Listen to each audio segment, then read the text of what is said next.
Quel bon temps de louange.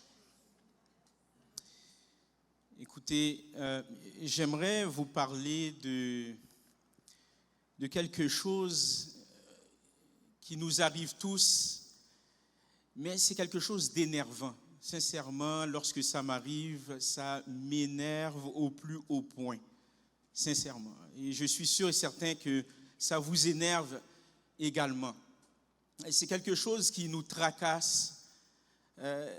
C'est un combat, c'est tout à fait énervant.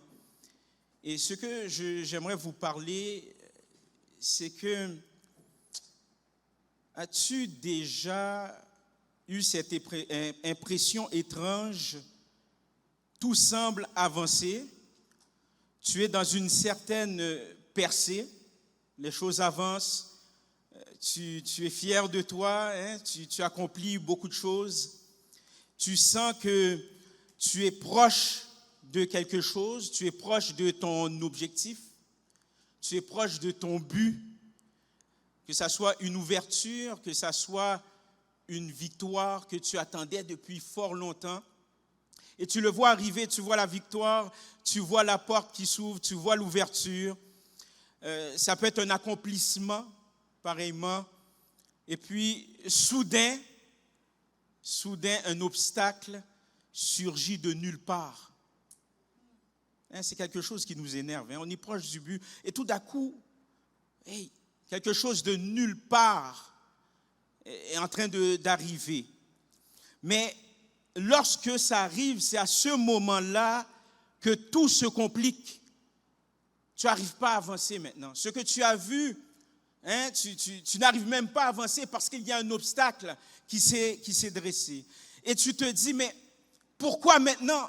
J'étais proche du but, j'étais proche de mon objectif, mais pourquoi ça arrive maintenant? Pourquoi ce n'est pas arrivé hier ou avant-hier ou l'année passée? Pourquoi c'est maintenant que ça arrive? Pourquoi cette attaque? Pourquoi cette confusion soudaine? Je suis sur le point d'arriver, mais il y a quelque chose qui me rend confus. Donc, c'est une situation qui est confuse. Bien entendu, je ne fais pas référence à la conséquence de tes erreurs. Si tu as braqué une banque et la police t'arrête, ne dis pas que c'est une attaque spirituelle, ok? Ce n'est pas une attaque spirituelle. Mais je parle de quelque chose que tu aspires depuis longtemps, une ouverture, une opportunité, une délivrance également, et puis soudain, il y a quelque chose qui se dresse, c'est une attaque. Et pourquoi cette attaque spirituelle? C'est parce que tu es sur le point d'atteindre quelque chose que l'ennemi de notre âme, que le diable veut t'empêcher. C'est ça la réalité. L'ennemi veut te faire croire que c'est toi le problème. Lorsque le problème arrive, lorsque l'obstacle qui ne vient pas de Dieu, parce que certaines fois Dieu nous éprouve pour notre bien, mais il y a des obstacles qui ne viennent pas de Dieu. C'est un obstacle qui t'empêche d'avancer, c'est un obstacle qui t'empêche d'atteindre ton objectif. Et lorsque cela arrive, l'ennemi de notre âme, à savoir le diable, va dire c'est ta faute. Tu as probablement fait mal tes affaires. Peut-être que tu étais déconcentré. Donc l'ennemi va tout faire pour te décourager. Mais lorsque l'ennemi te dit que c'est toi le problème, sache que c'est un mensonge.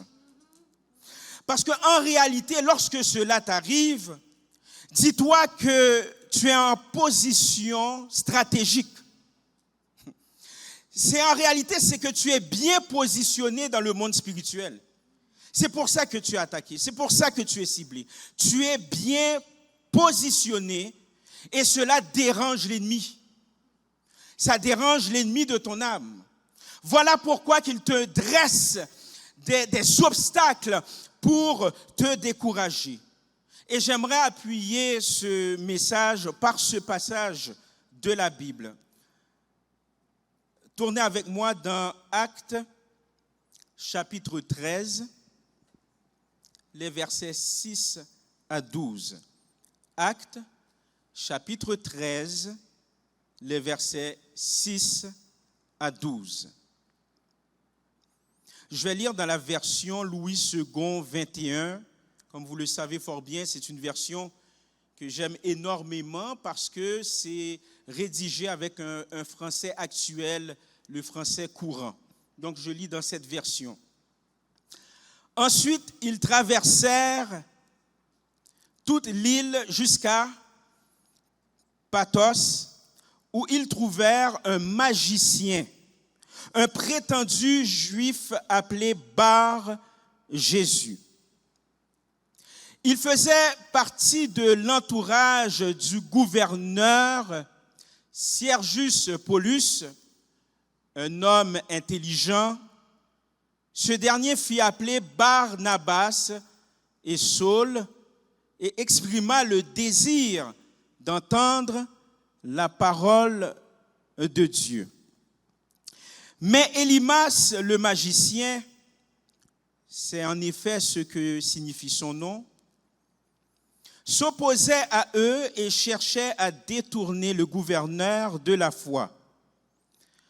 Alors Saul, appelé aussi Paul, rempli du Saint-Esprit, fixa les regards sur lui et dit, « Homme plein de toutes sortes de ruses et de méchanceté, fils du diable, ennemi de toute justice, ne vas-tu pas cesser de pervertir les voies droites du Seigneur? Maintenant, voici que la main du Seigneur est sur toi. Tu seras aveugle et pour un temps, tu ne verras pas le soleil. » L'obscurité et les ténèbres tombèrent immédiatement sur lui et il se tournait de tous côtés en cherchant quelqu'un pour le guider.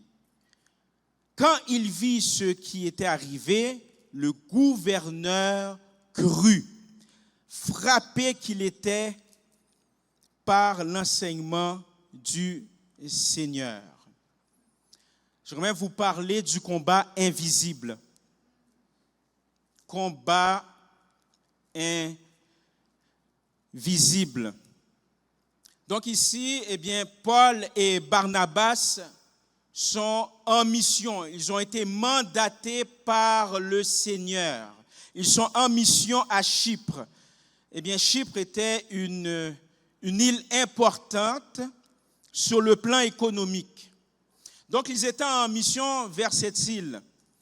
Et ils prêchèrent l'évangile.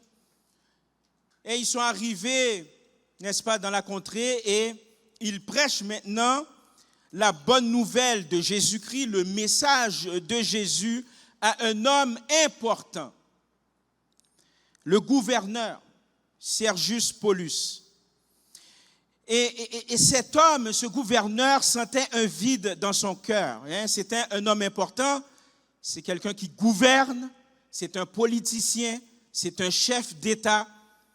Mais malgré tout cela, il ressent un vide intérieur, réellement. Un vide intérieur. Il est curieux, il est à la recherche de la vérité. Il cherche quelque chose de puissant qui peut le relever, qui peut le faire voir ce qu'est la vraie vie. Donc, il est à la recherche de cette vérité. Mais en recherchant cette vérité, en d'autres mots, il veut entendre cette vérité. Et il est persuadé que cette vérité va changer son âme, va changer son cœur. Mais un autre homme entre en scène, du nom Élymas, qui était un magicien. J'aimerais vous dire ceci. Le magicien n'était pas là par hasard. Il n'était pas là par hasard. De la même manière que Paul et Barnabas étaient en mission pour proclamer la bonne nouvelle de Jésus-Christ, cet homme le magicien, lui aussi, est en mission. J'aimerais te dire qu'il y a des personnes qui sont en mission contre ta vie. Il y a aussi des obstacles qui sont en mission contre ta vie aussi. Donc, il n'était pas là par hasard. Pourquoi c'est maintenant qu'il vient? Pourquoi c'est maintenant? Vous savez comment on appelle ça? Un agent d'obstruction. Un agent d'obstruction. Et cet agent, eh bien, il a un but, il a un objectif. Son objectif, je vais vous le dire en un seul mot. Détourner. Détourner. Pourquoi? Parce que le gouverneur qui était à la recherche de la vérité, qui était à la recherche d'une puissance qui allait le transformer, eh bien, ce gouverneur allait croire au Seigneur Jésus. Et le magicien le savait pertinemment. Et remarquez bien, ce magicien, il n'est pas venu pour tuer physiquement le gouverneur. Il n'est pas venu frapper physiquement le gouverneur. Non, juste détourner. Détourner. J'aimerais vous dire, un cœur prêt à croire est un territoire que le diable ne veut pas perdre. Paul rempli de l'esprit de Jésus, Paul rempli de l'esprit de Dieu, eh bien, Paul, voyant cela, il ne va pas rester assis sur ses mains. Eh bien, Paul va le confronter. Et le résultat, eh bien, cet agent d'obstruction, à savoir Élymas, eh bien, il est frappé d'aveuglement, il est frappé de cécité. Et voyant cela, eh bien, le chef d'État, le gouverneur, croit, stupéfait de la puissance de Dieu. J'aimerais te dire que tu es peut-être dans un combat invisible. Pas à cause de tes échecs, pas à cause de tes manquements, mais parce que quelqu'un ou quelque chose est sur le point d'être libéré à travers toi. Est-ce que tu comprends? Est-ce que tu comprends? Premièrement, l'ennemi se lève quand tu t'apprêtes à toucher une vie ou à entrer dans ta saison. Mais oui, pourquoi c'est maintenant les attaques? C'est parce que tu t'apprêtes à toucher soit une vie ou bien tu t'apprêtes à rentrer dans ta saison. Voilà la raison pour laquelle tu es attaqué. C'est parce que tu es une menace dans le monde des ténèbres. Tu es une menace. Tu es sur le point d'amener, comme je l'ai dit tantôt, quelqu'un à Jésus-Christ. Ou bien tu es proche d'avoir ta promesse. Tu es proche de rentrer dans ta saison, dans ton mandat. Et remarquez dans le récit, Paul ne faisait que répondre à son appel. Il avançait dans sa mission. Et pendant qu'il avançait dans sa mission, eh bien c'est là que Élymas surgit. Il fallait qu'il y surgisse là, maintenant. C'est la même chose pour nous. À partir du moment où tout va bien, on est sur le point de rentrer dans notre saison, dans notre destinée. C'est à ce moment-là qu'il y a des Élymas qui commencent à surgir dans notre vie. C'est tout à fait bizarre. J'aimerais te dire ceci. L'opposition ne frappe pas à n'importe quel moment. L'opposition ne frappe pas à n'importe quel moment. Elle frappe quand tu vas impacter une vie. L'opposition va frapper quand tu commences à marcher dans ta destinée. Les attaques de dernière minute, c'est comme ça que j'appelle ça. Des attaques de dernière minute maintenant deviennent des agents d'obstruction sur ta vie. Et son but, c'est quoi? Eh bien, t'empêcher d'avancer, t'empêcher de progresser, t'empêcher d'atteindre ton objectif. C'est pour te décourager littéralement. Et l'ennemi ira jusqu'à te replonger dans une ancienne lutte, juste pour te détourner de ta promesse. Il y a des luttes où tu avais eu la victoire, mais bizarrement, ta tension, ça revient.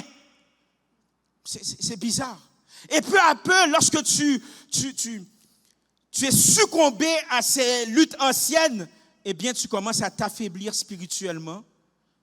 Et dans le royaume de Dieu, il manque un joueur. Et ce joueur, c'est toi.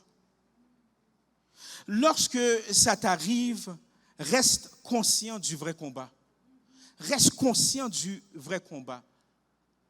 Ne te bats pas contre les mauvaises cibles. Quand la pression monte, tu peux facilement viser la mauvaise cible. Tu peux viser des gens. Tu peux viser des circonstances. Je dirais même plus, tu peux te viser toi-même. Mais j'aimerais te dire que ton combat n'est pas contre la nature humaine. Ton combat est spirituel. Mais souviens-toi, ce n'est pas cette personne le problème. Ce n'est pas l'obstacle le problème. C'est ce que tu portes en toi qui dérange le royaume des ténèbres. Combat invisible. J'appelle ça des attaques de dernière minute. Vous savez, ma femme, diaconesse Cynthia, comment elle appelle ça? Des attaques de perte de temps. Des pertes de temps. Quelque chose qui arrive, tu dis waouh. Mais lorsque tu es trop focalisé sur ça, tu perds ton temps. Tu peux même rater ta destinée. Tu peux rater ta mission parce que tu perds ton temps sur des gens, tu perds ton temps sur des obstacles, tu perds ton temps sur des événements. Ce sont des agents d'obstruction pour te décourager, pour que tu puisses faiblir spirituellement. Ainsi donc, qu'est-ce que l'Esprit du Seigneur nous dit? Qu'est-ce que le récit nous apprend? Reste lucide. Voyez-vous, l'apôtre Paul n'a pas commencé à paniquer. « Ah, un magicien !» Non. Qu'est-ce qu'il fait? Non, il est resté lucide. Lucide. Donc, reste lucide. Reste dans l'amour de Dieu, dans la puissance de Dieu. Mais par-dessus tout, reste connecté à la source spirituelle pour combattre. Parce que tu ne peux pas combattre par tes propres forces. Oublie ça. Tu vas tomber dans le piège. Tu as besoin d'une force qui surpasse toutes les forces, et c'est l'Esprit de Dieu. Reste connecté à l'Esprit de Dieu. N'arrête pas d'avancer, peuple de Dieu. N'arrête pas d'avancer. Lorsque tu vois un problème surgir n'importe comment, à n'importe quel temps, reste connecté. Tu sais fort bien que c'est une attaque spirituelle pour te troubler, pour enlever ta paix. Maintenant, qu'est-ce que tu fais? Tu continues d'avancer. Voyez-vous, l'apôtre Paul, il a continué d'avancer. Il a confronté. Il ne s'est pas arrêté. Il n'a pas dit à Barnabas, tu sais quoi, on retourne. Non. Il a continué à avancer. Même si tu ne vois rien bouger tout de suite, n'arrête pas d'avancer. La parole de Dieu nous dit, ne nous lassons pas de faire le bien. Nous moissonnerons au temps convenable. Malgré ces attaques, dis-toi que tu vas quand même rentrer dans ta promesse au nom de Jésus. Dis-toi quand même, lorsqu'il y a ces obstacles et tu parles de Jésus à quelqu'un dans ton entourage, dans ta famille, dis-toi que cette personne sera touchée quand même au nom de Jésus. Ne recule pas, mais avance au nom de Jésus.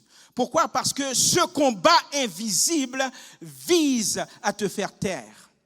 Ce combat invisible vise à t'arrêter. Ce combat invisible vise à te décourager. Ce combat invisible vise à t'user. Certaines fois, nous sommes usés par la complexité de la vie. On ne veut plus rien savoir. Certaines fois, on veut se suicider pour certaines personnes. Parce que la vie nous use. Mais dis-toi que c'est des attaques spirituelles. Justement, l'ennemi de notre âme, c'est ce qu'il veut. Il ne veut pas que tu avances. Parce que tu es un danger pour son royaume. Voilà pourquoi que tu es une cible. C'est un combat invisible. Mais j'aimerais te dire que chaque mot d'encouragement, chaque geste, chaque prière a un poids éternel, un poids surnaturel sur ta situation au nom de Jésus.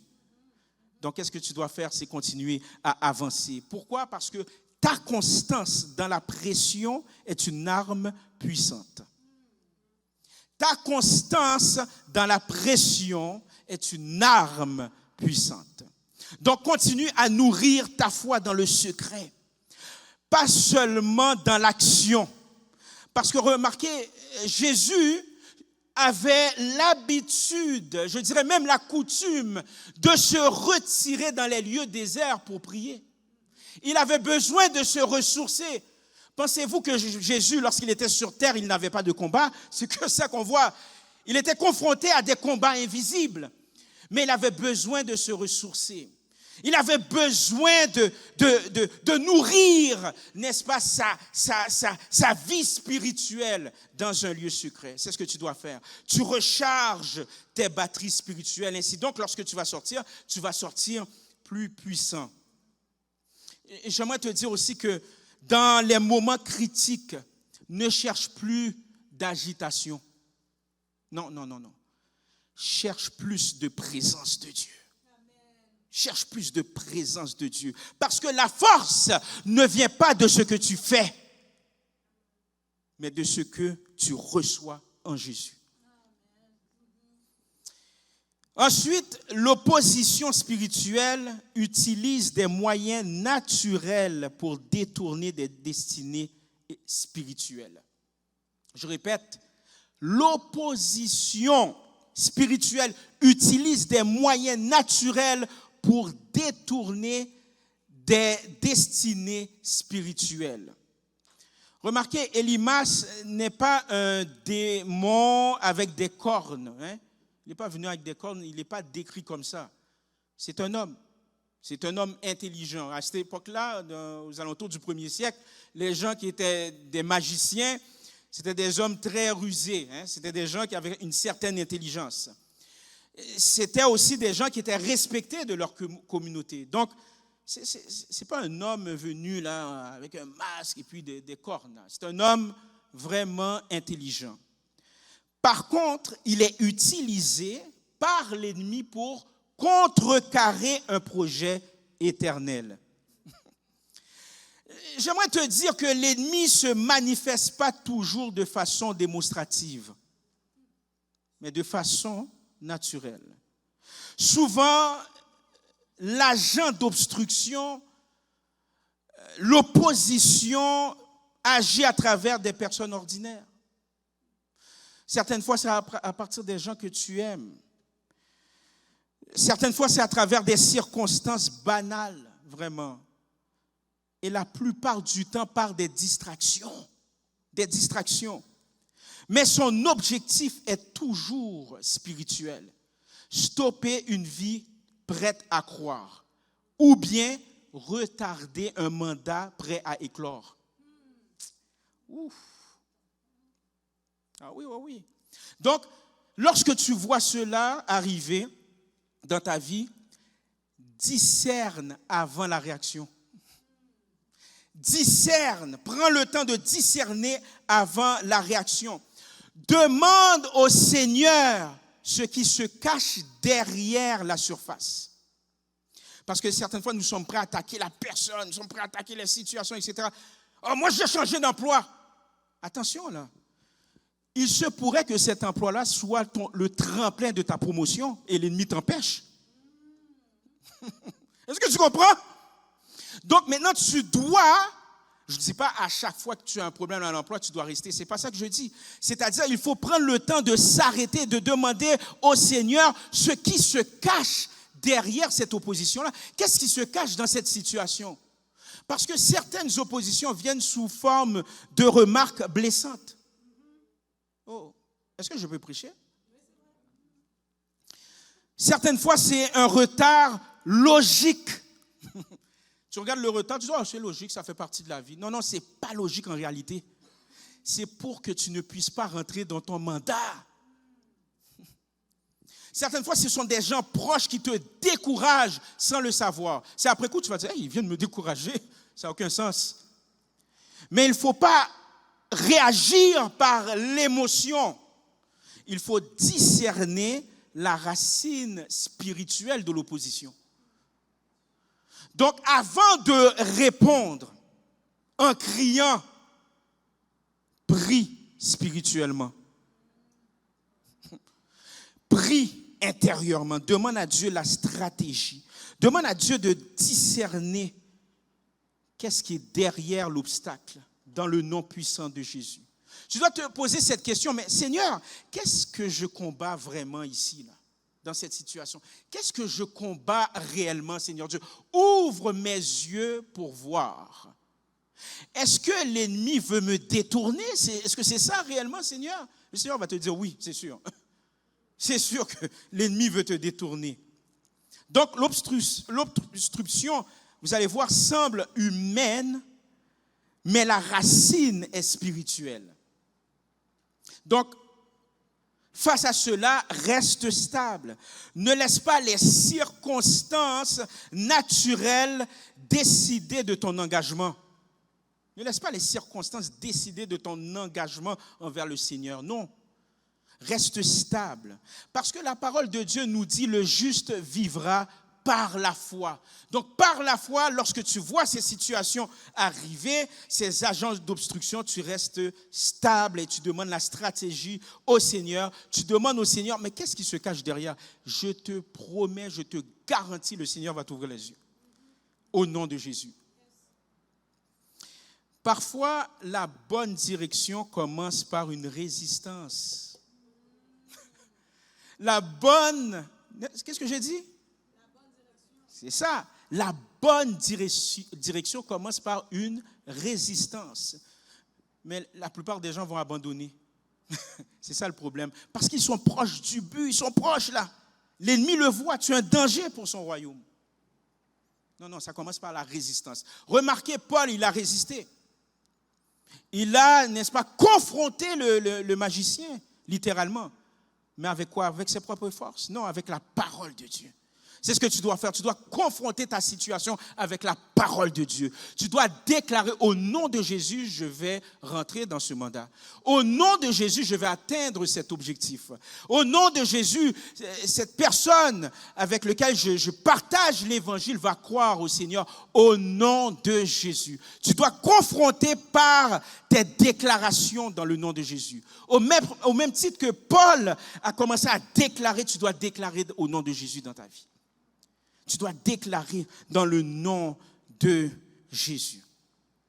Après quoi, lorsque tu déclares au nom de Jésus, tu sais ce qui arrive? C'est la vérité qui sort en toi. Parce que tu as l'esprit de vérité, l'esprit de Jésus. Donc lorsque tu déclares, tu ne déclares pas uniquement sur le plan naturel.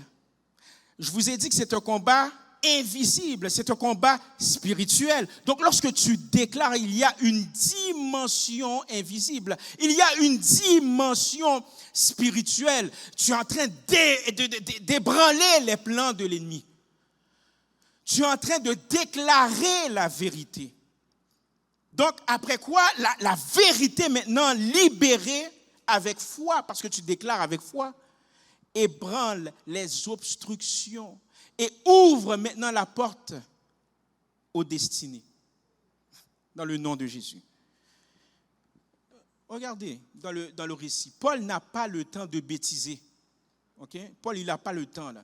Vous ne voyez pas Paul en train de s'obstiner avec le magicien. Mais qu'est-ce que tu fais là? Pourquoi tu fais ci? Pourquoi tu fais ça? Je ne comprends pas. Est-ce que tu sais que le Seigneur est réel? Non, mais pourquoi tu es en train de me déranger là? Paul en 2025, mais qui ne comprend pas la parole de Dieu. Tu viens de me toucher, je suis blessé. Hein? Je suis blessé par qu'est-ce que tu fais? Non, Paul n'a pas le temps de bêtiser. Paul, il déclare au nom de Jésus.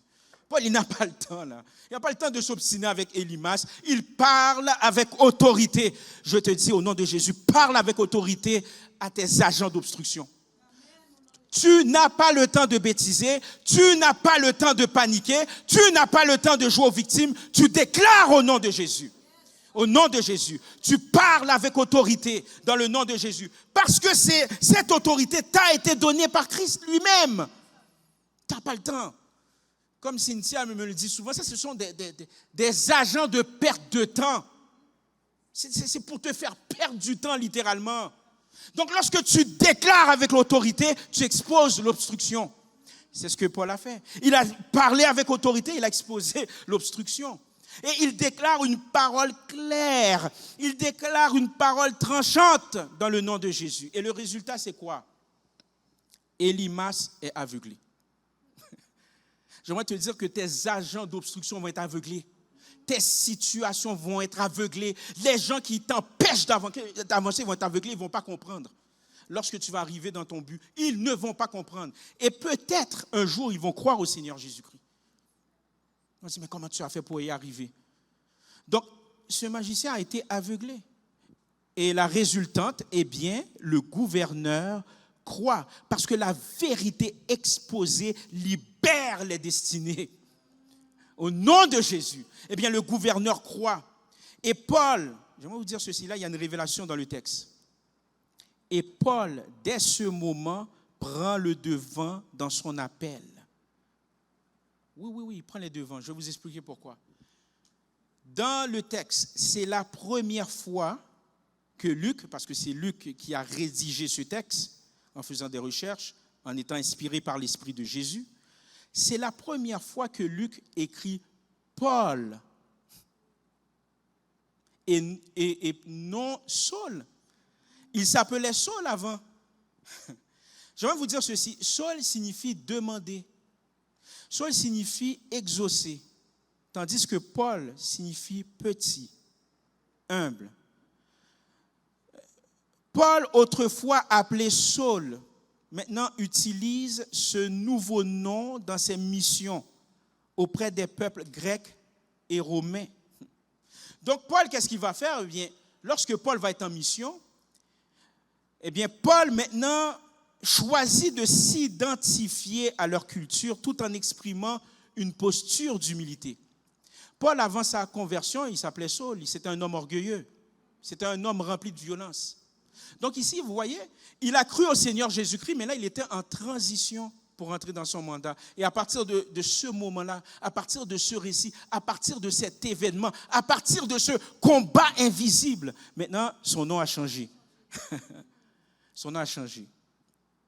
Donc, qu'est-ce que ça veut dire? C'est-à-dire que ce combat invisible a marqué le véritable début de sa mission internationale sur terre. Voyager pour parler de la parole de Dieu. Donc son statut spirituel, bien qu'il ait été changé lorsqu'il a rencontré Christ, bien qu'il a été changé lorsqu'il a été mandaté par son église locale à prêcher le message de Jésus-Christ, mais à partir de ce moment, sur le plan spirituel, son nom a changé. J'aimerais te dire que sur le plan spirituel, ton nom va changer. Au nom de Jésus. Le monde des ténèbres va connaître ton nom. Au nom de Jésus. Au nom de Jésus. Lorsque tu prends position et tu déclares au moment où tu es proche du but, oh, c'est énervant là, tu te dis mais pourquoi ça arrive? Mais lorsque tu résistes avec la parole de Dieu, avec la puissance de Dieu, à partir de ce moment-là, ton nom spirituel change. Tu deviens un poids lourd dans le monde spirituel. Qui aimerait devenir un poids lourd dans le monde spirituel? Acclamez le Seigneur au nom de Jésus par la foi. Par la foi. Enfin, la vérité libérée avec foi, maintenant, continue son chemin. Continue son chemin. Lorsque je dis ça continue son chemin, même après le combat ou même pendant le combat invisible, continue à parler avec foi, même si l'opposition est forte. Combat encore plus fort avec l'aide de Dieu, avec l'aide de l'Esprit de Jésus. Crois à la puissance de ce que tu dis, même si tu ne vois pas les effets immédiatement. Même si tu ne les vois pas. Pourquoi? Parce que ce moment d'affrontement est le tournant de ton appel. Ce moment d'affrontement est le tournant de ton nom spirituel qui commence à s'inscrire, littéralement. Est-ce que vous comprenez qu'est-ce que j'essaie de vous dire? Maintenant, j'aimerais te dire que ta situation ne va pas rester comme ça. Pourquoi? Parce qu'il y a un changement profond qui arrive. Voilà pourquoi l'ennemi te bloque. Voilà pourquoi le combat devient plus intense. Les attaques, vous avez remarqué que les attaques de dernière minute sont toujours des attaques plus violentes. C'est toujours plus... C'est bizarre. Mais c'est parce que il y a un changement qui arrive très, très, très bientôt. Il y a un tournant qui va s'opérer. Donc voilà pourquoi l'ennemi essaye de te bloquer. Il y a quelque chose que tu es en train de prier depuis longtemps, que tu espérais, qui va bouger enfin, mais l'ennemi te bloque. L'ennemi le voit. Mais c'est là que tu dois résister au nom de Jésus. C'est au nom de Jésus que tu dois résister. Amen. Et en terminant, j'aimerais te dire, la vérité dite avec foi fait tomber les voiles du diable. Lorsque tu déclares la vérité avec foi, ça fait tomber les voiles du diable. Ça fait tomber les résistances, les forces contraires qui t'empêchent à avancer. Parce que ces forces contraires ont pour but de t'intimider parce que tu es un poids lourd dans le royaume. Mais ne te laisse pas déconcentrer dans le nom de Jésus. Avance avec foi, courage dans le Seigneur, au nom de Jésus. Sois encouragé au nom de Jésus.